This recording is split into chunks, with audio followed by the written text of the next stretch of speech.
Denwe wil weet hoekom vat SARS so lank om iemand terug te betaal. En dit kan verskeie redes wees. Typiese stap met 'n SARS audit. Jy kry eers 'n review wat SARS die basiese dokumente besoek.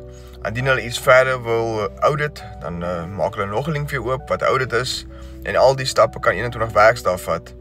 So tot hulle gelukkig is met die inligting wat jy vir hulle gee, ten opsigte van inligting wat jy verklaar het, sal 'n audit wees en voor die audit nie afgehandel is nie, dan kan jy nie jou terugbetaling ontvang nie. As die audit afgehandel is, dan kan die volgende kopseë wees, jou bankbesonderhede is nie korrek by SARS nie en dit moet weer geverifieer word.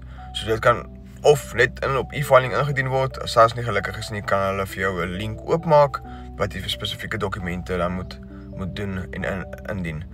So dit al die tipe items kan 21 werkdae vat.